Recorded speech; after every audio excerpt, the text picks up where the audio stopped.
ꯊꯧꯔꯝꯒꯤ ꯃꯈꯥ ꯇꯥꯔꯛꯄꯗ ꯍꯧꯖꯤꯛ ꯂꯥꯟꯊꯣꯛꯆꯔꯤ ꯏꯟꯁꯄꯦꯛꯇꯔ ꯇꯌꯥꯏ ꯊꯧꯔꯝ ꯑꯁꯤꯒꯤ ꯍꯟꯖꯤꯟꯕ ꯆꯥꯝꯃꯒ ꯃꯔꯐꯨꯇꯔꯥꯒ ꯇꯔꯨꯛ ꯁꯨꯕ ꯇꯥꯡꯀꯛ ꯇꯥꯃꯤꯟꯅꯁꯤ꯫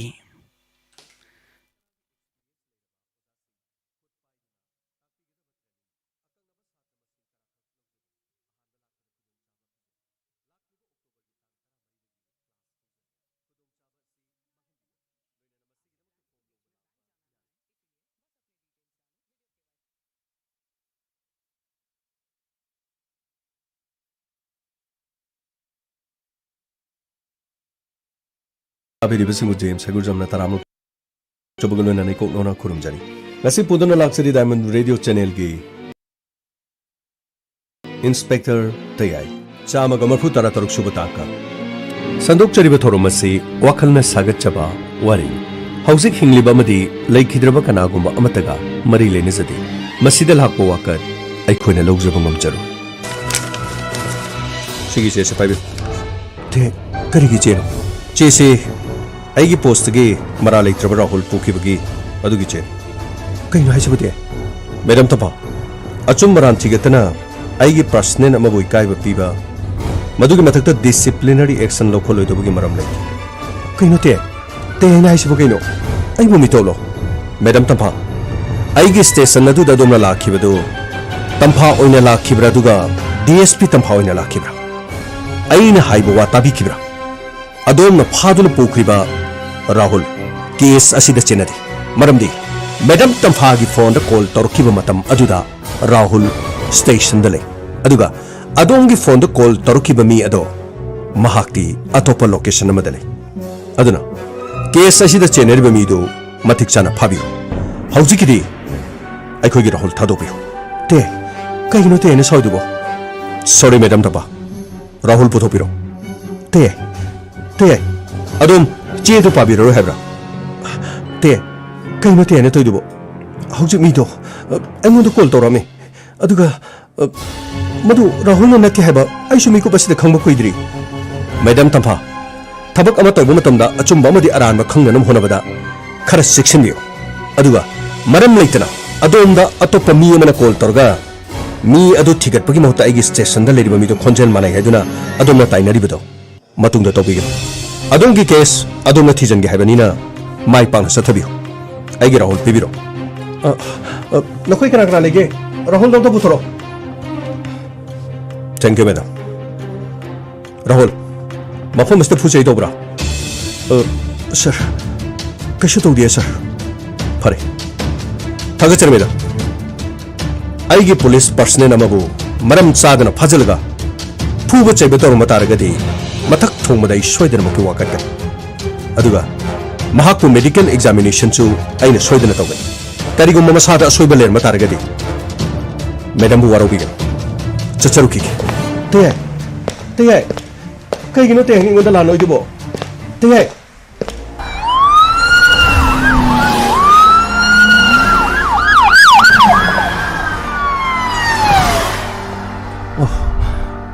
ꯑꯩꯕꯨ ꯋꯥꯔꯧꯗꯨꯅ ꯆꯠꯈ꯭ꯔꯦꯗ꯫ ꯇꯌꯥꯏ, ꯐꯔꯦ ꯇꯌꯥꯏꯅ ꯋꯥꯔꯧꯈ꯭ꯔꯕꯅꯤꯅ ꯑꯩꯒꯤꯗꯤ ꯀꯔꯤ ꯎꯄꯥꯏ ꯂꯩ? ꯑꯗꯨꯕꯨ ꯇꯌꯥꯏ, ꯑꯩ ꯃꯁꯛ ꯈꯪꯗꯕ ꯃꯤ ꯑꯃꯅ ꯑꯩꯉꯣꯟꯗ ꯀꯤꯍꯜꯂꯛꯄꯗꯨꯅ, ꯑꯩꯁꯨ ꯔꯥꯍꯨꯜꯒ ꯌꯥꯝꯅ ꯃꯥꯟꯅꯈꯤꯕꯗꯨꯅ ꯑꯩꯒꯤ ꯈꯣꯡꯊꯥꯡꯁꯦ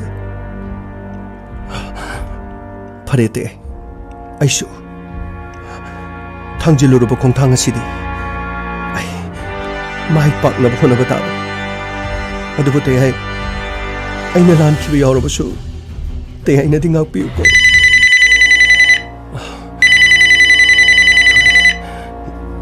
ꯍꯜꯂꯣ, ꯅꯪꯅ ꯑꯩꯉꯣꯟꯗ ꯄꯥꯝꯃꯤꯁꯤ ꯀꯩꯅꯣ? ꯍꯥꯏꯌꯨ, ꯅꯪꯅ ꯑꯩꯉꯣꯟꯗ ꯄꯥꯝꯃꯤꯁꯤ ꯀꯔꯤꯅꯣ? ꯑꯩꯅ ꯄꯥꯝꯃꯗꯤ ꯅꯪꯅ ꯑꯩꯕꯨ ꯅꯨꯡꯁꯤꯕꯤꯕ, ꯑꯗꯨꯒ ꯑꯩꯅ ꯅꯪꯕꯨ ꯅꯨꯡꯁꯤꯕꯁꯦ ꯅꯪꯅ ꯃꯁꯛ ꯈꯪꯕꯤꯕ, ꯑꯗꯨꯒ ꯁꯥꯡꯂꯕ ꯄꯨꯟꯁꯤꯒꯤ ꯈꯣꯡꯆꯠ ꯑꯁꯤꯗ ꯅꯪꯒ ꯑꯩꯒ ꯅꯨꯡꯁꯤꯅꯗꯨꯅ ꯅꯨꯡꯁꯤ ꯂꯝꯕꯤ ꯑꯗꯨꯗ ꯃꯇꯝꯒꯤ ꯈꯣꯡꯖꯦꯜ ꯃꯇꯨꯡ ꯏꯟꯅ ꯅꯪ ꯑꯩ ꯅꯨꯡꯁꯤ ꯆꯥꯟꯅꯅ ꯂꯩꯕ꯫ ꯍꯥꯏꯌꯨ, ꯅꯪ ꯀꯅꯥꯅꯣ ꯍꯥꯏꯌꯨ? ꯅꯪꯅ ꯀꯔꯤꯒꯤ ꯑꯗꯨꯝꯅ ꯂꯣꯠꯂꯤ? ꯅꯔꯤꯜ ꯂꯩꯔꯕꯗꯤ ꯑꯩꯒꯤ ꯃꯥꯡꯗ ꯂꯥꯛꯑꯣ꯫ ꯑꯩꯒꯤ ꯃꯥꯡꯗ ꯂꯦꯞꯂꯒ ꯅꯪꯅ ꯅꯪꯅ ꯍꯥꯏꯅꯤꯡꯂꯤꯕꯁꯤꯡꯗꯣ ꯂꯣꯏꯅ ꯍꯥꯏꯌꯨ. No, madam. No. ꯅꯪꯗꯤ ꯅꯈꯨꯠꯇ ꯈꯨꯠꯂꯥꯏ ꯄꯥꯏꯔꯤꯗꯨꯗꯤ. ꯅꯈꯨꯠꯇ ꯈꯨꯠꯂꯥꯏ ꯄꯥꯏꯕꯅꯤꯅ ꯅꯪꯅ ꯑꯩꯕꯨ ꯁꯣꯏꯗꯅꯃꯛꯀꯤ ꯈꯨꯗꯨꯝ ꯆꯟꯒꯦ ꯍꯥꯏꯔꯛꯀꯅꯤ. ꯅꯪꯅ ꯑꯩꯒꯤ ꯊꯃꯣꯏ ꯃꯁꯛ ꯈꯪꯗꯕꯅꯤꯅ ꯅꯪꯅ ꯑꯩꯒꯤ ꯅꯨꯡꯁꯤꯕꯕу ꯃꯁꯛ ꯈꯪꯕꯤꯔꯣꯏ. ꯑꯗꯨꯅ ꯅꯪ ꯅꯝꯂꯕꯗꯤ ꯑꯩꯕꯨ ꯐꯥꯖꯔꯨ ꯂꯥꯎ. ꯑꯩꯕꯨ ꯊꯤꯔꯨ ꯂꯥꯎ. ꯅꯪ ꯄꯨꯂꯤꯁ ꯅꯠꯇ꯭ꯔꯣ? DSP ꯇꯝꯐꯥ. ꯑꯩꯒꯤ ꯈꯣꯡꯒꯨꯜ ꯂꯤꯔꯒ ꯑꯩꯕꯨ ꯐꯥꯔꯨ ꯂꯥꯎ. ꯅꯪꯅ ꯉꯝꯂꯕꯗꯤ ꯑꯩꯕꯨ ꯐꯥꯔꯨ ꯂꯥꯎ. ꯑꯩ ꯅꯪꯕꯨ ꯁꯣꯏꯗꯅ ꯐꯥꯒꯅꯤ. ꯅꯪꯅ ꯑꯩꯉꯣꯟꯗ ꯎꯁꯤꯠꯇ꯭ꯔꯤꯕꯁꯦ ꯑꯩ ꯃꯁꯤꯒꯤ ꯂꯃꯟ ꯁꯣꯏꯗꯅ ꯈꯨꯝꯒꯅꯤ. ꯅꯪꯅ ꯃꯔꯝ ꯑꯣꯏꯗꯨꯅ ꯑꯩꯒꯤ ꯊꯋꯥꯏ ꯑꯣꯏꯖꯔꯤꯕ ꯐꯔꯦ ꯄꯨꯝꯅꯃꯛꯁꯦ ꯅꯪꯕꯨ ꯐꯥꯒꯠꯂꯒ ꯑꯩꯅ ꯁꯣꯏꯗꯅꯃꯛꯀꯤ ꯅꯉꯣꯟꯗ ꯂꯃꯟ ꯈꯨꯝꯒꯅꯤ. ꯑꯗꯨꯒ ꯃꯁꯤꯃꯗꯤ ꯈꯨꯝ. ꯑꯩ ꯈꯨꯠꯇ ꯇꯥꯔꯕꯗꯤ ꯅꯪ ꯑꯐꯕ ꯑꯣꯏꯔꯣꯏ. Madam Tampa. ꯅꯪꯅ ꯑꯩꯕꯨ ꯐꯥꯕ ꯉꯝꯒꯗꯧꯔꯤꯕ? ꯁꯤ ꯃꯨꯟꯅ ꯇꯥꯕꯤꯌꯨ. ꯑꯩ ꯅꯪꯅ ꯂꯩꯔꯤꯕ ꯑꯣꯐꯤꯁ ꯑꯗꯨꯒꯤ ꯃꯃꯥꯡꯗꯒꯤ ꯄꯪꯂꯥꯞ ꯂꯥꯞꯇꯕ ꯃꯐꯝ ꯑꯃꯗꯒꯤ ꯁꯤ ꯍꯧꯖꯤꯛꯁꯨ ꯅꯪꯅ ꯑꯩꯕꯨ ꯃꯄꯥꯟ ꯊꯣꯔꯛꯂꯕꯗꯤ ꯁꯣꯏꯗꯅ ꯎꯒꯅꯤ. ꯕꯤꯜꯗꯤꯡ ꯑꯗꯨꯒꯤ ꯊꯣꯡꯅꯥꯎꯗꯒꯤ ꯌꯦꯡꯉꯣ. ꯑꯩꯉꯣꯟꯗ ꯌꯦꯡꯉꯣ. ꯎꯕ꯭ꯔꯥ? ꯑꯩꯅ ꯂꯩꯔꯤꯁꯤ ꯎꯕ꯭ꯔꯥ ꯌꯦꯡꯉꯣ. ꯒꯥꯔꯤ ꯑꯉꯥꯡꯕ ꯑꯃ ꯈꯥꯝꯂꯤꯕꯁꯦ ꯃꯁꯤꯒꯤ ꯅꯥꯀꯟꯗ ꯍꯧꯔꯤꯕ ꯒꯨꯜꯃꯣꯍꯣꯔ ꯑꯉꯥꯡꯕ ꯑꯁꯤꯒꯤ ꯃꯈꯣꯡꯗ ꯑꯩꯒꯤ ꯏꯁꯥꯒꯤ ꯑꯀꯣꯏꯕꯗ ꯒꯨꯜꯃꯣꯍꯣꯔꯒꯤ ꯂꯩꯅ ꯄꯨꯡꯉꯥꯡ ꯉꯥꯡꯅ ꯆꯥꯏꯅ ꯇꯥꯔꯤ. ꯃꯁꯤꯒꯤ ꯎꯁꯤꯒꯤ ꯅꯥꯀꯟꯗ ꯑꯩꯅ ꯈꯨꯠ ꯇꯤꯡꯊꯣꯛꯇꯨꯅ ꯂꯦꯞꯂꯤ. ꯑꯩꯅ ꯈꯨꯠꯂꯥꯝ ꯇꯣꯏꯅ ꯀꯧꯔꯤ. ꯂꯥꯛꯑꯣ ꯇꯝꯐꯥ. ꯑꯩꯒꯤ ꯊꯋꯥꯏ ꯑꯣꯏꯔꯤꯕꯤ ꯇꯝꯐꯥ. DSP ꯇꯝꯐꯥ. I love you ꯇꯝꯐꯥ. ꯍꯜꯂꯣ. ꯀꯌꯥꯗ ꯎꯁꯤꯠꯇ꯭ꯔꯤꯕꯅꯣꯅꯦ? ꯀꯗꯥꯏꯗꯅꯣ ꯃꯥꯅ ꯂꯩ ꯍꯥꯏꯁꯦ? ꯑꯝꯇ ꯌꯦꯡꯒꯦ. ꯑꯁꯤꯗꯗꯤ ꯃꯤ ꯃꯌꯥꯝ ꯑꯃ ꯂꯦꯞꯄꯒ ꯂꯩ. ꯑꯁꯤꯒꯤ ꯃꯅꯨꯡꯗ ꯑꯩꯅ ꯃꯁꯛ ꯈꯪꯗꯕꯅꯤꯅ ꯀꯅꯥꯕꯨ ꯑꯣꯏꯔꯤꯒꯕ? ꯑꯩ ꯊꯣꯛꯇꯨꯅ ꯑꯃꯨꯛꯇ ꯌꯦꯡꯈꯤꯒꯦ. ꯀꯅꯥꯅꯣ ꯍꯥꯏꯕꯗꯣ ꯑꯃꯨꯛꯇ ꯊꯣꯛꯇꯨꯅ ꯌꯦꯡꯈꯤ.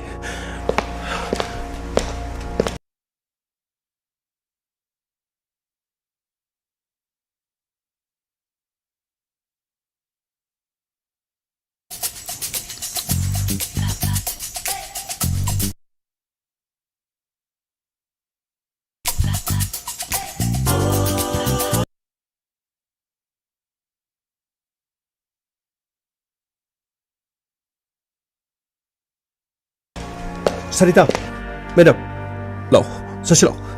Pani madam.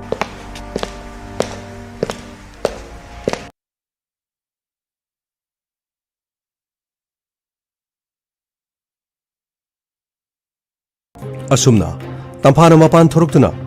U adugi makhong de lepa mi sing adu amam to oina sek toram. Adubu, mafam adu de leriba mi sing adu di tongan ma thabak singi lakpa mi ngak to oira. Masigi matungda Sarita haiki. Sarita, madam, I'm call to give a number say. Masi surveillance the thumb. Aduga, Mahaki location single. Madu Kang and Abigam Honest. Honey, madam, Mioya to Hana, madam Kakanga Bibra. Natraga, madam Bupam Jaba, Natraga, madam the Sanagi on the Sanarizal. Nati. Aduguma congelamata in a target. ꯑꯩꯅ ꯇꯥꯕꯗꯤ ꯁꯨꯞꯅꯇꯒꯤ ꯔꯥꯍꯨꯜꯒꯤ ꯈꯣꯟꯖꯦꯜ. ꯑꯗꯨꯕꯨ ꯁꯔꯤꯇꯥ, ꯑꯩꯒꯤ ꯈꯟꯊꯍꯧꯗꯕ ꯑꯩꯒꯤ ꯋꯥꯈꯜꯅ ꯔꯥꯍꯨꯜꯕꯨ ꯌꯥꯝꯅ ꯂꯥꯟꯅ ꯂꯧꯔꯨꯔꯦ. ꯃꯁꯤꯅ ꯃꯔꯝ ꯑꯣꯏꯔꯒ ꯇꯌꯥꯏꯅ ꯑꯩꯕꯨꯁꯨ ꯋꯥꯔꯧꯈ꯭ꯔꯦ. ꯑꯗꯨꯕꯨ ꯑꯩ ꯇꯌꯥꯏꯗꯁꯨ ꯂꯥꯜꯂꯦ ꯍꯥꯏꯖꯈꯤꯅꯤ. ꯑꯗꯨꯒ ꯔꯥꯍꯨꯜꯒꯤ ꯃꯐꯝꯗꯁꯨ ꯑꯩꯅ ꯇꯧꯈꯤꯕ ꯑꯩꯒꯤ ꯊꯧꯑꯣꯡꯗꯣ ꯑꯩꯅ ꯁꯣꯏꯈ꯭ꯔꯦ ꯍꯥꯏꯗꯨꯅ ꯁꯣꯏꯗꯅ ꯍꯥꯏꯖꯈꯤꯅꯤ. ꯃꯦꯗꯥꯝ, ꯀꯔꯤꯝꯇ ꯋꯥꯕꯤꯔꯨꯅꯨ. ꯃꯦꯗꯥꯝꯁꯨ ꯀꯔꯤꯝꯇ ꯂꯥꯟꯗꯤ. Madam Dinupini, Madam Gipunsi the Tolibedo, Kanagumba Magi from the Tolomnabasu, Tanjadu the Cantabagi Wakandi, Toina Legate of a Mandi, Madam Sarita. I show Conjela the Rahul Gachapana Vanina.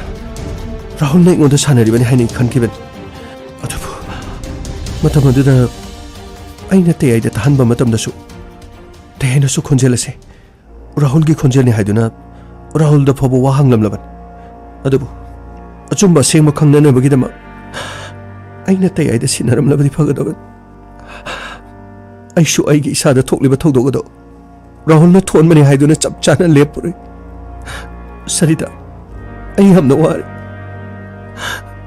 Madam ꯀꯔꯤꯝꯇ ꯈꯟꯕꯤꯔꯨꯅꯨ ꯃꯥ ꯐꯥꯒꯠꯂꯒꯅꯦ ꯀꯅꯥꯅꯣ ꯍꯥꯏꯕꯗꯨ ꯈꯪꯉꯒ ꯁꯣꯏꯗꯅꯃꯛꯀꯤ ꯗꯟꯗꯤ ꯄꯤꯔꯒ ꯂꯣꯏꯔꯦ ꯀꯩꯗꯧꯔꯒꯦ ꯍꯣꯏ ꯐꯔꯦ ꯁꯔꯤꯇꯥ ꯅꯝꯕꯔ ꯑꯗꯨꯒꯤ ꯂꯣꯀꯦꯁꯟ ꯄꯨꯊꯣꯛꯇꯨꯅ ꯀꯗꯥꯏꯗꯒꯤꯅꯣ ꯀꯅꯥꯅꯣ ꯍꯥꯏꯕꯗꯨ ꯈꯪꯅꯕ ꯍꯣꯠꯅꯁꯤ ꯑꯊꯨꯕ ꯃꯇꯝꯗ ꯁꯔꯚꯤꯁ ꯄ꯭ꯔꯣꯚꯥꯏꯗꯔꯁꯤꯡꯗꯅꯦ ꯄꯥꯎ ꯑꯗꯨ ꯄꯤꯈꯣ ꯈꯔ ꯊꯨꯔꯣ ꯍꯥꯏꯕꯤꯌꯨ ꯀꯦꯁ ꯑꯁꯤ ꯑꯩ ꯃꯅꯥ ꯃꯅꯤ ꯅꯥꯏꯗꯅ ꯂꯣꯏꯁꯤꯟꯅꯕ ꯍꯣꯠꯅꯒꯦ ꯐꯅꯤ ꯃꯦꯗꯥꯝ ꯑꯩ ꯑꯊꯨꯕ ꯃꯇꯝꯗ ꯃꯁꯤꯒꯤ ꯔꯤꯄꯣꯔꯠ ꯄꯤꯅꯕ ꯍꯣꯠꯅꯖꯒꯦ ꯐꯔꯦ ꯅꯪ ꯈꯔ ꯊꯨꯅ ꯆꯠꯂꯣ ꯑꯗꯨꯗꯤ ꯐꯅꯤ ꯃꯦꯗꯥꯝ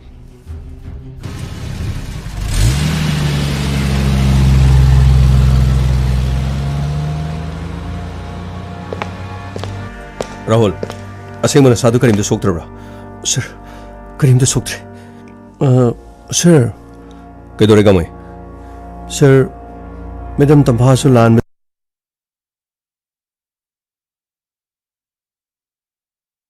नते सर मासु खोंजेल दुदि सर मैडम तंफाद नते सर अइदे राहुल न तौरिसु करीनो राहुल की मोंग मतौसि मागी सरांगनबा मोंग अमा लेबदुगा सुम आइसु राहुल ने हाइना दुम खल्लुरबनी द सर अदुबु सर खोंजेल चप मानबदु द मैडम सु कंफ्यूज चप ओरंगनी सर मैडम बु वरो बिगनु हाइजेनिंग सर गांगै वरो बु कैसु लेत माकी ड्यूटी आइसु आइगी ड्यूटी तवन ड्यूटी इज ड्यूटी ड्यूटी तब मतमदा आइगी इमुंग आइगी सागी नतै आइगी ई मरी मदु येंगदब नथि अदुमनि येंगदुनु लेरबदि करम मतमदा आइखोइगी लेबाक असिदा अचुंबा पोरकदोरिये ngasi yaitong phadu sir madam taphana tori du sir ma di pangla lan badi na te sir khonjen du chap mane badi na ma su confuse po ranguni sir chome ai su khonjel du taraga rahul man adubu kari gum thi janna na bagi dama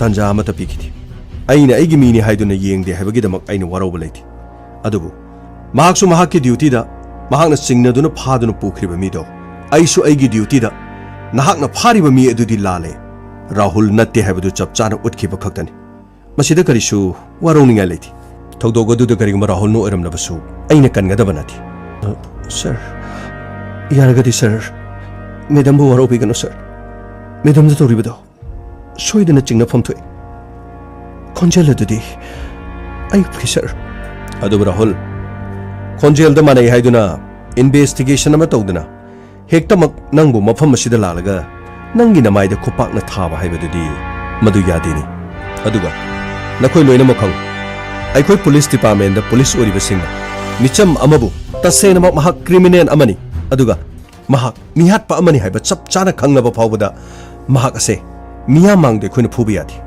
खुना थाबा यादि police न मियोय अमबु करम मतमदा फुगनी तसेनमक महक थौदोक असिदा चप चाना interrogation cell दा अदुगा interrogation तौबि मसी खंगनेन बगी अदु सुखुना महक पु थर्ड डिग्री मेथड सिजनबसे मसी कोर्ट तकी फावबा अयाबा लौरिबन करिगिदमक खोयना रिमांड लौरिबन रिमांड लौथरगा महक मचिन अदु वाहंग पहंगगा असेंगबसी खरा खंगनेन बगिदमक हारिबा मियोय अदुदा चिंगनबा कया लैबदगी मदुगी एविडेंस अदु पुथोकपा याननबगिदमक आइखोना फुचैदना तौबगी वान गाड़ी लाइसेंस याउदबगिदमक मिचम अमदा पुलिस अमना खुपाकना थाबा यादि गाड़ी कन्ना थौइ हाइदुना करिगी गाड़ी कन्ना थौरिबनो हाइदुना लंबीदा खाबगा पुलिस न मिचम अमबु फुबा यादि यू तपताना थंगलगा महक यू थंगले हाइदुना ममाइदा खुपाकना थाबा याबा नति आइखोना पंगतौदा तौरबगी वान तसेनमके हारिबसिगी तोंगा तोंगनबा आईपीसी की सेक्शन लैरिबा ngaktan aduga आइखोइ मियोइबा मालेम असिदा लैरिबा मियोइ पुनमंगा मसा मसागी लमदम मदुगी चना कांगलोन सिंगसे खंगब्रा हाइबदी खरा लाइरिक लाइसुगी मंगान हाइबा मी खरा खक्तन तना हारिबसे असेंबा मत खंगति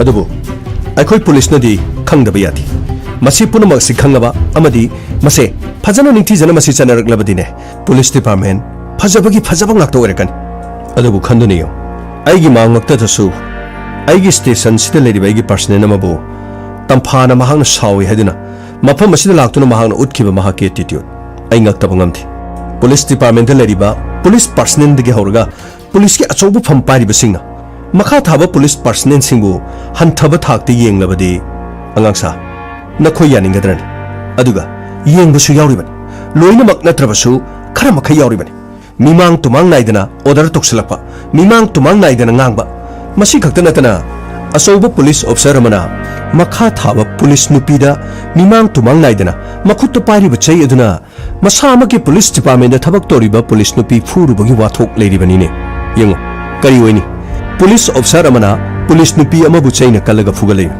ꯃꯗꯣ ꯂꯝꯗꯝꯅꯒꯗꯕ ꯋꯥꯅꯤ ꯑꯗꯨꯒ ꯄꯨꯂꯤꯁ ꯗꯤꯄꯥꯔꯠꯃꯦꯟꯒꯤꯁꯨ ꯑꯣꯏꯅ ꯈ꯭ꯋꯥꯏꯗꯒꯤ ꯐꯖꯗꯕ ꯍꯥꯏꯕꯗꯨ ꯑꯣꯏꯒꯗꯧꯔꯤꯕꯅꯤ ꯑꯥꯏꯟ ꯊꯨꯒꯥꯏꯔꯛꯄꯁꯤꯡꯕు ꯑꯥꯏꯟ ꯉꯥꯛꯍꯟꯅꯕꯒꯤꯗꯃꯛ ꯑꯥꯏꯟꯕꯨ ꯇꯥꯛꯅꯅꯕꯒꯤꯗꯃꯛ ꯂꯩꯔꯤꯕ ꯄꯨꯂꯤꯁ ꯗꯤꯄꯥꯔꯠꯃꯦꯟꯇꯗ ꯂꯩꯔꯤꯕ ꯑꯩꯈꯣꯏ ꯄꯨꯝꯅꯃꯛꯅ ꯑꯩꯈꯣꯏ ꯃꯁꯦꯟ ꯐꯥꯎꯕꯅ ꯑꯥꯏꯟ ꯉꯥꯛꯂꯛꯇ꯭ꯔꯕꯗꯤ ꯃꯤꯆꯝ प्रजाꯅ ꯀꯔꯝꯅ ꯑꯥꯏꯟ ꯉꯥꯛꯀꯅꯤ ꯅꯈꯣꯏ ꯃꯨꯟꯅ ꯊꯤꯌꯨ ꯃꯨꯟꯅ ꯍꯪꯉꯣ ꯑꯩꯈꯣꯏꯒꯤ ꯄꯨꯂꯤꯁ ꯗꯤꯄꯥꯔꯠꯃꯦꯟꯇꯗ ꯂꯩꯔꯤꯕ ꯅꯈꯣꯏꯒꯤ ꯃꯔꯨꯞ ꯃꯄꯥꯡꯁꯤꯡ ꯑꯗꯨꯒ ꯇꯣꯉꯥꯟ ꯇꯣꯉꯥꯟꯕ ꯃꯐꯝ ꯀꯌꯥꯗ ꯄꯨꯂꯤꯁ ꯁ꯭ꯇꯦꯁꯟꯁꯤꯡꯗ ꯊꯕꯛ ꯇꯥꯔꯨꯕ ꯅꯈꯣꯏ ꯃꯁꯦꯟ ꯑꯃꯨꯛꯇ ꯄꯨꯟꯁꯤꯟꯅꯔꯒ ꯍꯪꯉꯣ ꯅꯈꯣꯏꯒꯤ ꯊꯃꯣꯏꯗ ꯀꯔꯤ ꯐꯥꯎꯕ ꯌꯥꯎꯈꯤꯕꯒꯦ ꯅꯈꯣꯏ ꯁꯨꯡꯌꯥꯎ ꯌꯥꯎꯈꯤꯗꯕ꯭ꯔꯥ ꯅꯠꯇ꯭ꯔꯒ ꯅꯈꯣꯏꯒꯤ ꯀꯂꯤꯛꯁꯤꯡꯗ ꯀꯔꯤ ꯌꯥꯎꯈꯤꯕꯒꯦ ꯀꯔꯤ ꯅꯨꯡꯉꯥꯏꯇꯕ ꯊꯧꯗꯣꯛ ꯊꯣꯛꯈꯤꯕꯒꯦ ꯅꯊꯛ ꯊꯣꯡꯕꯁꯤꯡꯅ ꯃꯤꯃꯥꯡ ꯇꯨꯃꯥꯡ ꯅꯥꯏꯗꯅ ꯅꯈꯣꯏꯅ ꯏꯆꯨꯝ ꯆꯨꯝꯅ ताथी तवैना तौखिबगी थौदोक वाथोकसिंग सोइदना लेरमगै हाइदोकनदबगी वानी लिथोकलुरगा इकाइबगी नत्रगा महाकी प्रमोशनगी नत्रगा महाकु पोस्टिंग अमा होंकिनी हाइबगी नत्रगा लापना ट्रांसफर थाकिनी हाइबगी नत्रगना मतुंग द खुदोंग चाबा फंगलक्तोय हाइबगी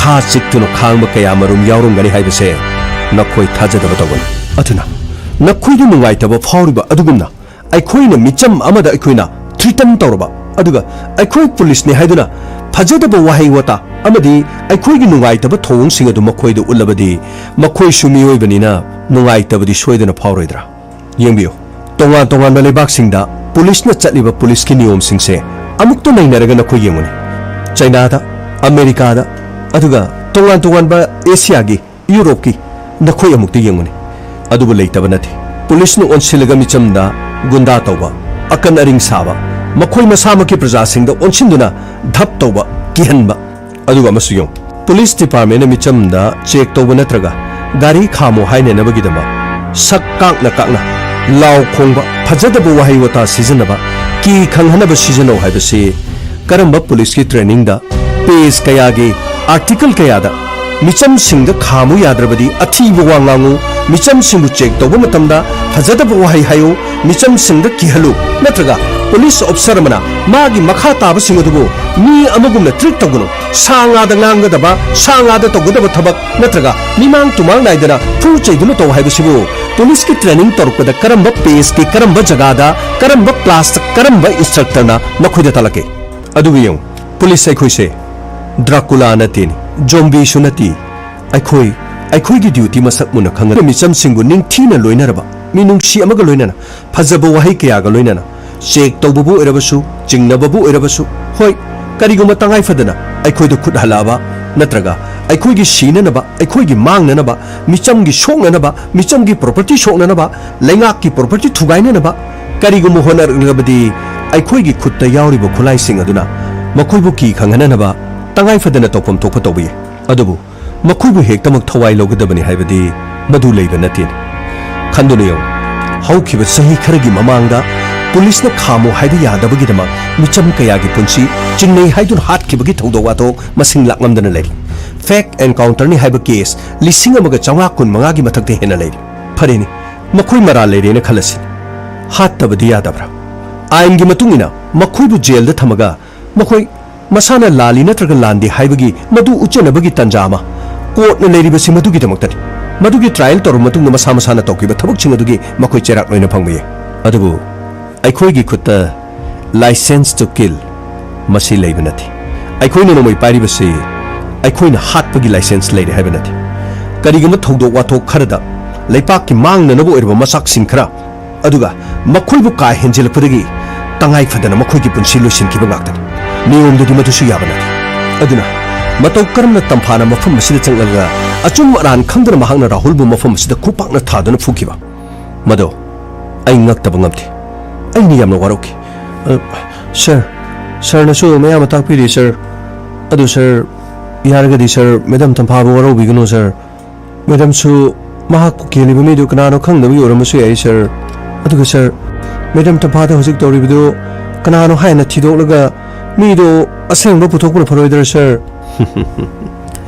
गामै अइ ngasiदी इसागी ओइबा इमोशन खरे हेंजनख्रे आई खरा वा ngankhre मियोइबा हाइबसे असोइबदि लेगनि अदुबु खरा फाथबा अमदि खन्थबा हाइबसे मसिना ख्वाइदिगी चावबा अफबा खुलाय अमन अदुगी मथक्ता आइखोइना लरिबा डिपार्टमेंट असिदा आइखोइना पुलिस अमा ओइना मियामगी तौगदबा थौदांसिंग अदो मतम पुनमक्ता आइखोइना निंगसिंगदुना अफबा लंबी अमदा चटननबगिदमक आइखोइना मियामबु लुचिंगनबा होनबा ताइ आइखोइना मियामबु किहनबगी मथौ तादि मकोक थोंगबसिंगना मखा थाबसिंगबु किहनबगी मथौसु तादि अंगाक्सा सर आई मैडम ने आइबु फुखिबदु सर आई करिमतो वारौथि आई तसेनमकी मैडम आई करिमतो वारौजबा लैजथि राहुल नंगना वारौद्रबसु आइनदि वारौइ खजितंग खनफम थोइ हाइबनि फरे महाक्सु मंगोंदा थोलिबा थौदोगदो महाक नुंगाइरम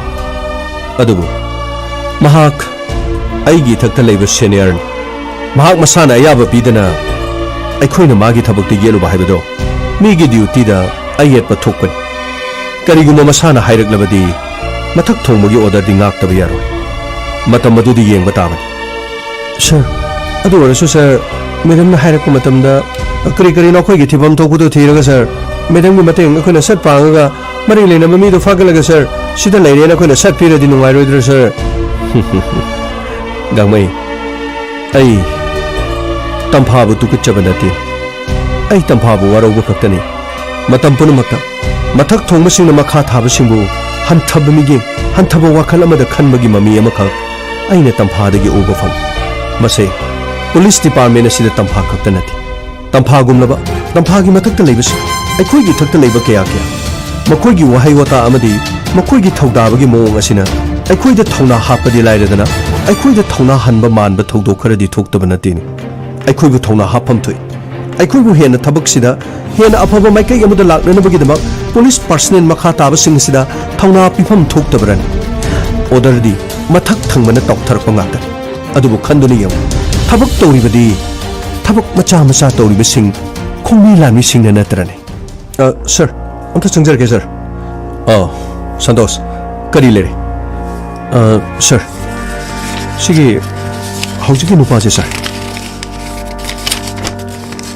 madam ta father phone torisi atopa number amamuk sin kre sir aduga magi location si tonga tonga ni phone do hongdunu lady sir aduga ma ke sim adugi mingdi kanada leiba sir kishan haidunu lady sir aduga address sulu ina magyawri aduga sir masidi sim yon busing na matam aduda pangtha ta thagala pangsa ta sabadu mal address asida yaruba mi si sim masi pairangada ba mande sir aduni santos akhoi gi lamdam masida tawris masagi phone masagi sim masagi maming da leita haujikti case ama thoklabani na sim mapodugi yumda mahak address asi lebra leitabra masa lebra leitabra du thibe sapadaban adubu khwaidigi luri bide ngangsa case asi madam tamphana masana tawjege haiba wafam amakak lebani na aikhoina masida ora pasabadi pharoidar khale sir kari tawge sir mana haijara susum pangai da haibo rangani da sir aikhoina karino kono khara thibiraga magi du sida leire na pibada sir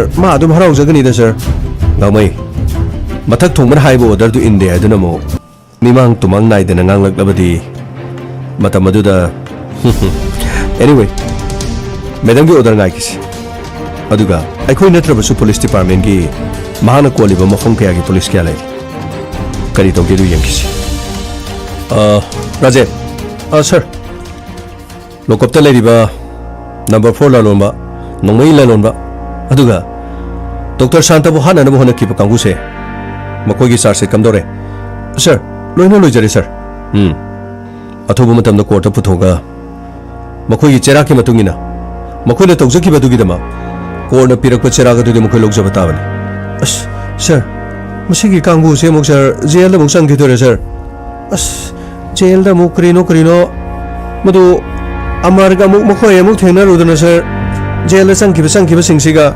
amarga dom thena ga makoi siba yaw kri da yaw inau hai badu gasu amu khanai hai amuk tawi inau na mi amu hale hai makoi sang ki bisi jail manung galai ba phatta mi singdu de sibi gi dani pedra so dom makoi gi manak ta sa thajan ki bidi kri kai sir gamai madu yaroi amaru payroll da thongna na bagi dama ai jalar dil kumar ga so tana ba lore ban aduga advocate फिरिपगसु वाफम असिगी मतंगदा court के याब लौननबा चे सांग पुनमुक सेंबा लोसिलगलबनि माक तसेनमा माकी युमद लेहरुब इमा अमदी सोनिया की मपा माक सेवा तौब पामी जेल अदुगी मनुंग लेरगा माहन अफब थबक क्यामरम तौबा मसिन मरम ओरगा कोर्ट माहक खर खर कारगा मयुंद दुम लेबे यागदोरिबन अस अदुबु सर अमुक कांगु असिगी करिनो कका हाइब्रा के हाइब्रा करिनो मखोय अमुक संगगा जेल मनुंग दा असिगा मु फुना दन लेरदी सर अमुक थोलके ताउदो अमुक माय मतम सांदो खरदी कमाय तौनी सर गमै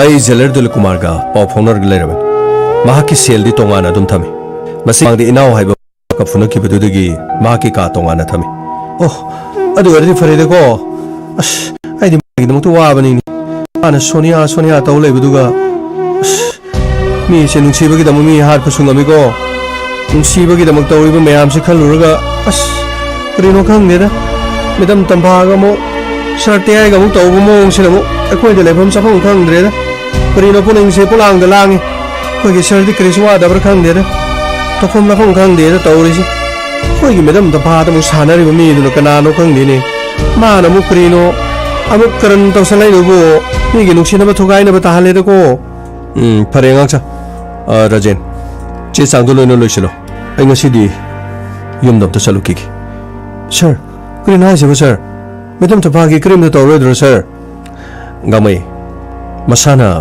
महाना तौजगे हाइबा वाफम हारिदुदी अखोइना दैदा करि अवरपा सारदोइनो नखोइ फजन लेरमो आई नुंदा वरम लाखनी को फगनी सर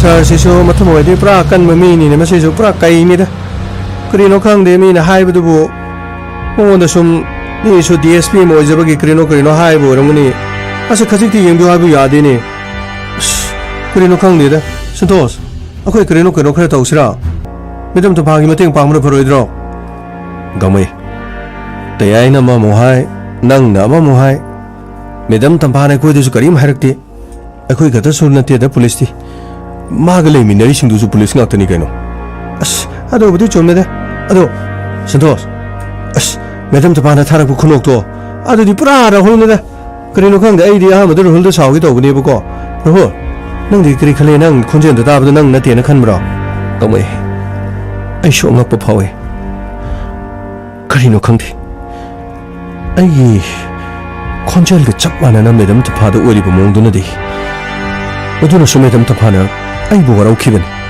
अस अदा नंगसु मेदम तफाना फुबो चाइबो तौबदुना नंगसु करिसु खलुनोदा गमै आई करिसु खंदे आइना आइगी थक थोंगमनि हाइना इकाय खुनबा आइगी फमददि करिमता मांगबा लेति अखोइदा फुदुना चैदना कनादा फुगदगे मेदम तफादो अखोइ सारताइगी थवाइनि आइना करिदमु मेदमगी मफमदा वराउगदगे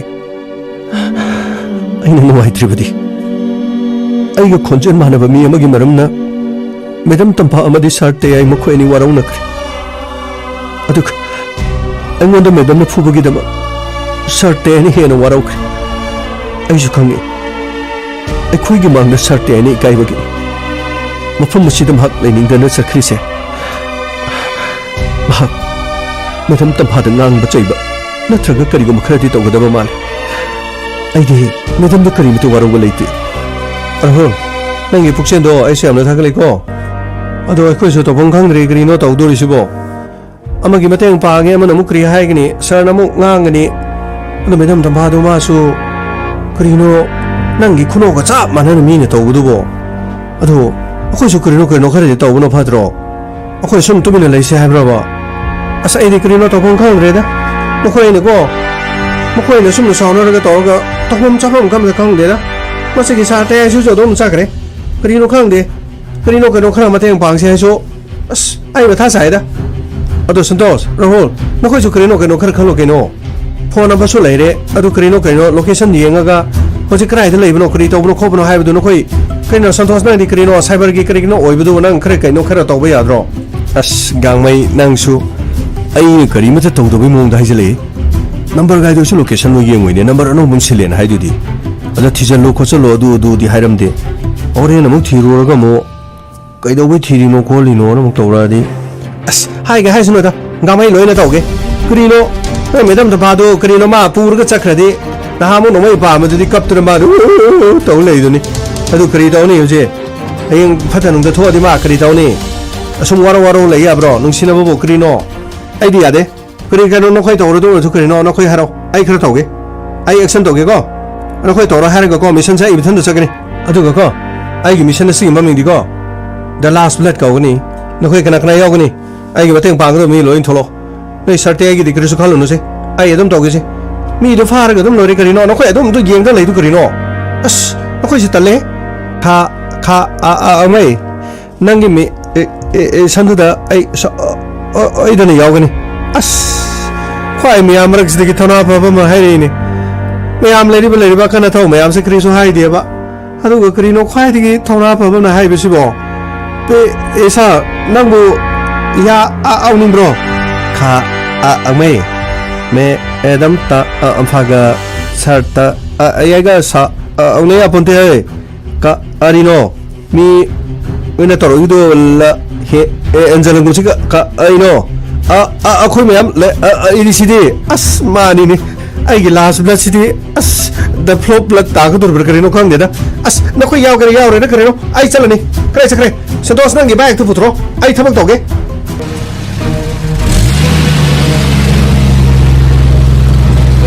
sarita gari tu kham akhoi mida moina haibudagi matungina di mafam masida taise khamida asida yuma lerise masigi yuma si achanga ga hangusira khamida madam hanbagi desu simdu mahak masagi maming orabasu mahana paidena hairakre aduga ani subagi simadasu madusu masagi natiana mo haire nahadagi mana seasonariba number mayam sigi mising ase loina lale haijariba asimo hanguraga aran moramadi sarita sima kakta sungaire yengdabdi yaro akhusu upai letre location su hong dunole adugo masigi number se mana nahan makai toromo call mayam aduda sukna tangi yamna tena call torokiba number atai di mana kareng wa thaina ga ingonda minute ani ahum adum na wari sana kiba ngata adu sigi number sidine second khara kaktan adugo mak phat nauna kaktatki masina takodi simase mahaki maming asengba leibu urangodaba mal mahangna soikibadagi aingonda torokpa mal phare madam changaga yengorse hoi lao mi leibro imong sibo miga leibi bro ko sarita amta ko hoi madam imong sibo mi leibro kanano kana obirobno amta mapanda thopiro ba kari legi kainom tangzege tawni yum sibu khagembu khoigi yum as kadaidagi mingno da domna panbire sibu kari tawrage mahakti sigi ba yamna koireda yum masida mage khoiga kari gu mato mari lenade kari no habiri sibu khagemu saigi nawnu pan ado mahaksi mathong namna sadaba ngahak leraga kaino ma tawre ngahak leraga mi phunare ngahak leraga mi poche wairaga thilaktre adugune sudi suningdaba kari tawrino su khangdi kanagi yumda lerino su khangdi ai tasengna harakanda ai auto thoroga hingjabani ai imungsi punu honabadi yamna wari mahakti kariguma mati yauti hairuraga su ai di hudun hurabadi leima hugani aduga aina yum masida porokadaba igi nupidi paisa yamna paiba masak mato phajaba mine masak khangba sigumba ngaktani se kari su kanada ba wangakta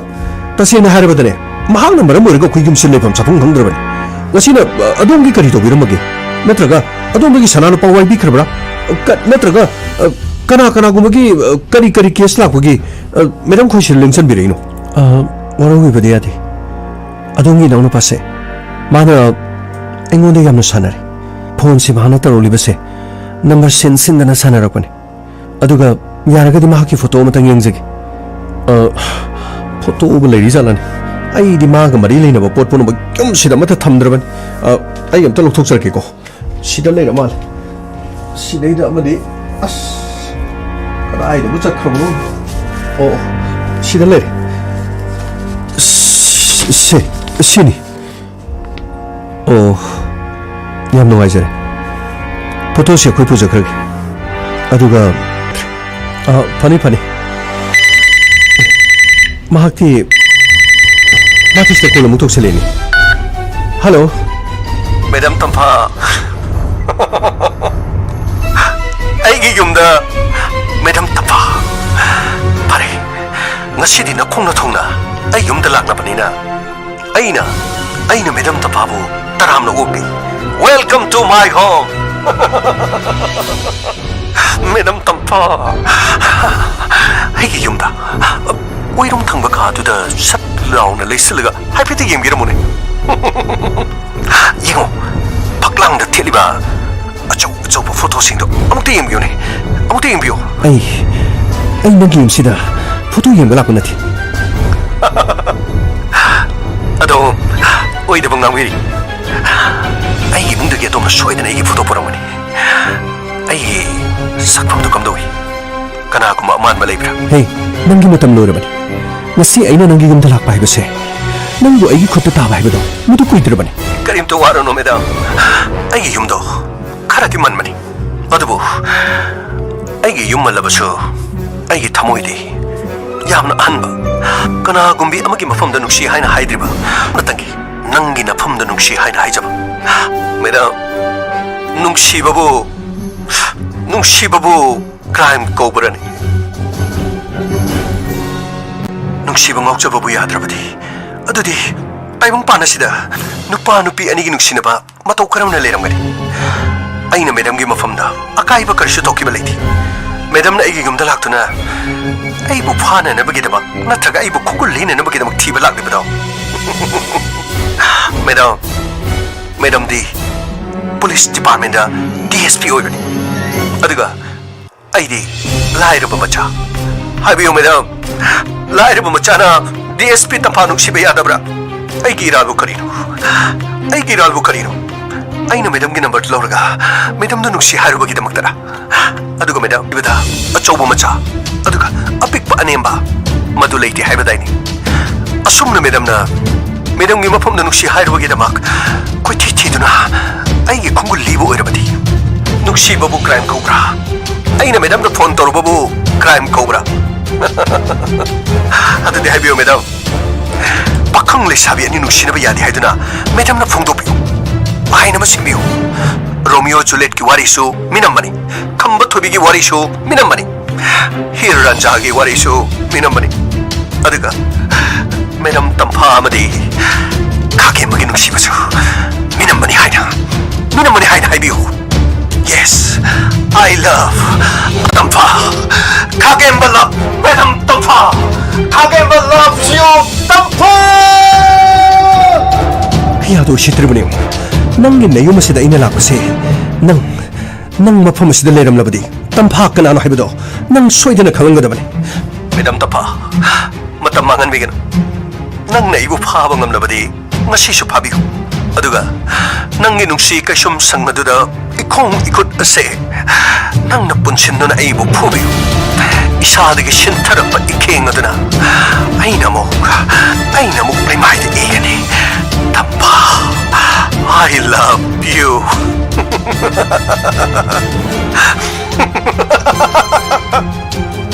Yo, phone si kathakre. Phone si thamkreba. Kari haigedabano khangdre madam. Man hairagli babu karino. Ushitaba. Aibu ushitabani. Mana ibu nungsi. Mana ibu pami. Nati. Ai sibu mana kari oino ugeba. Tonga da number kaya dagi. Aibu mana kari im kathainarga. Sereng kaya puthok tana. Ahanbadai. Aigi police person na mabu. Aina chingnarurabani. Amadi phagatuna wahang pang phobtarurabani. Kaya tuna mana ibu shitribasyo. Ayu masida lakre haiba mahakangi. Mahaki location. Pare. Akoi chasaru kiki. Kari haigedabano madam khangjadre. Aishu nongmagi hate suraga auto khara thoruga hingjaban. Yum masidadi tasengna haibada mak chak chaba phobu changakti. Mana lakningbu numita hekta muksulai. Aikuna saujarabasu inaw kobani na tanthokpasu ngamda. Aduga mahak hek leittabagane mabu hangba misina mafam asida yamna lai aikoi su kumbang khangdaba kadai da leiribano haibasu khangde kaishu natragana phadikta lai yana phare si aigi number ni kariguma mane yum asida laglabadi anyhow yum asida mahak lagle haiduna khod information pibiro masina mahak ki sori ba mahak ki lamsa sajase batam sana semdo kungamgani karigumba masida semdo hudrubadine mahak awafam da tarabadi hayeng adom su chenarakani फनी फनी madam आई सोइदना मानबु लागलबदी आई हेक्ता हाइजरके फरे एखो चसरुकी फनी फनी मैडम करी नोने तौरिस वइगी नाउनु पास एफम सफम से खंगलोइ दोरिदा माना लैबगी आइने इमुंगसिदा नुवाइबु दोरिबिसबु करी नो लैबो मैडम खोजे करी दौगने ददि सरिता mahaki location yam thuna service provider da mafam sidagi irap laptuna lerangani ekoi mahaki yum sida lai heba ma khangi sina dine mahak se araiba mi nati mangon da pau pina ba mi ama lairabra natraga mato korong mahak ekoi sida lai heba si mahak khangi bano yum sida la ko dagi uribra natraga mafam sida lai ba mi mana mangon da tami ba jala hoi mena adu ko mamadi yaron do mal pare sidagi di mahaki phone do number si khangabani na number asida call tawba mi aduga mahaka toina wari sanaba mi madugi athuba matamda call details record ma chingtho aduga hariba mi sing adugi address to madudi lolonga daba mati maga tinari bo wari sanari mi sing adugi address tu da mahak leibra haiduna khone sakata ba pani meda ayam thuna khangna bonase chasi masina ekhoi de aroiba pambai oye mahak hek wari sanari ba mahak call details record ti yari ba punam gado मधुगी address सिंग अदुदा चल सलगा महक Lebra हाइदुना खोना फाना बहना गदा फानी मेदा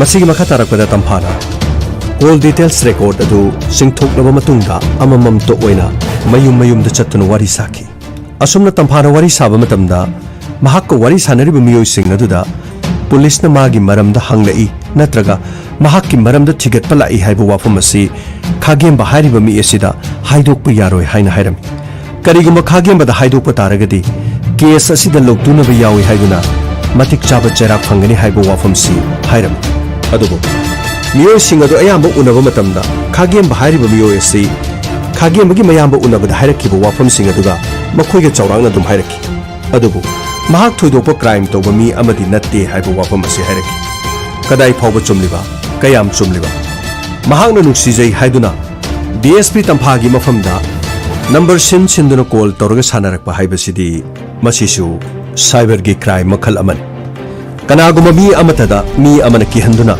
phone tawraga natraga masagi aningba apamba kharagidama mingonda harassment piba yadi masigi tonganba IT Act adumak lei कनागुम्बा मियोय Amna मसाना तौरिबा थबक अमदा social media दा चंगदुना मी अमना फत्तबा वा हाइबा यादी अखोइना उरे तारे मदुदी कनागुम्बा मी अमगी पोस्टा तोंगान तोंगान वाही वता हाइरुबगी दमक पुलिसना फागतुना मसा मसाना तौरुबा थबक अदुगी दंदी पीबा कया उरे पाखंग अमना लैसाबी अमा नुक्सीजरबसु पामजरबसु ममांगदा थोक्तुना नुक्सी पामजै हाइन हाइबदी करिसु काइबा लेथि अदुबु मसाना यादब मोंगदा किहनबगी मोंगदा तोंगान तोंगान नातै सादब वहाई वता सिजनबा अमदी नंबर सिनदुन हेरासमेंट पीरबदी IT Act के मतुंग इना जेलदा चही कया लैबे याय असुमना तंफागी थौदोक असिदसु चेनरिबा खागेंबा महाकना थीबा याबा थीरबसु करिगुम्बा खुंगुल अमता खंगबा ngamkide तसेंगनमा महा माइथीकी असिगी मखा तारकदा इंस्पेक्टर तयागी युमदा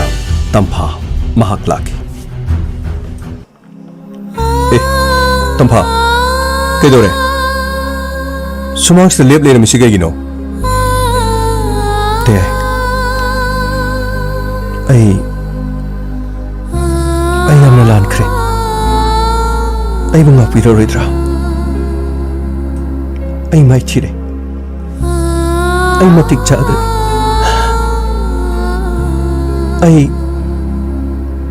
आई थबक्तगी पोथारगे ते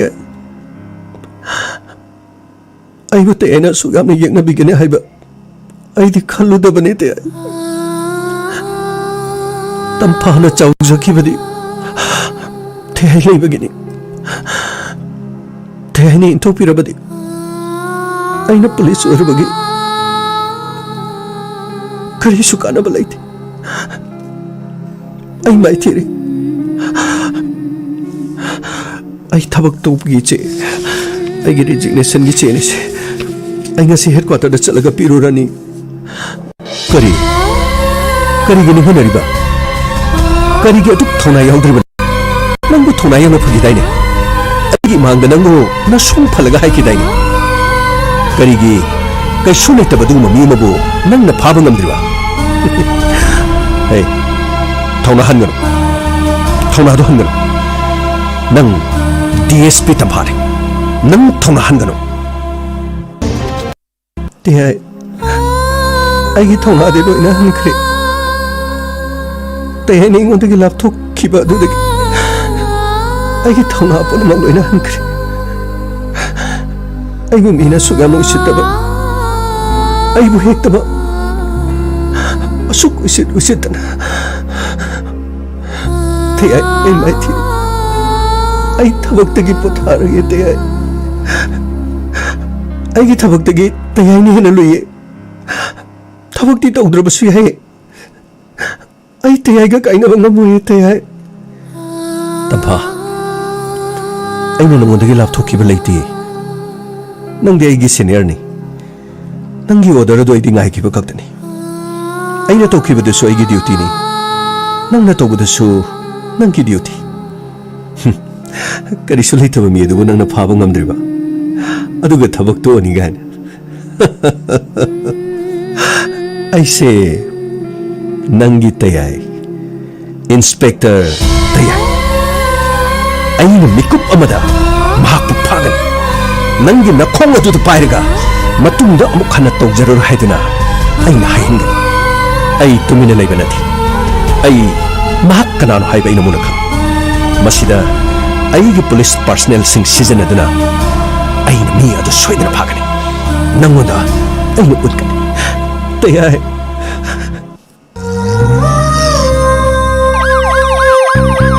Lakle lakle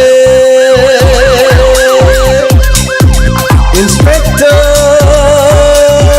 Tayay tayay tayay Lakle lakle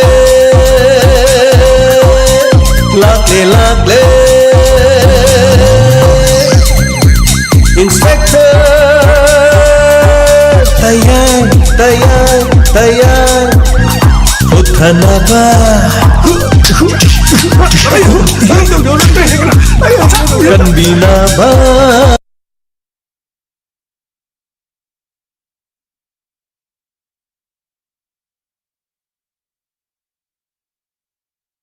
Haikruzam Sagai Paujel, Lakliba Tang Tara Manga Thamari English Sing and Ikonyamathoi. Sajibugi Humni Panba Sagol Senumita, Wangzing Kabakung Lekai the Leba, Haikruzam Romeo Maitegi Sang.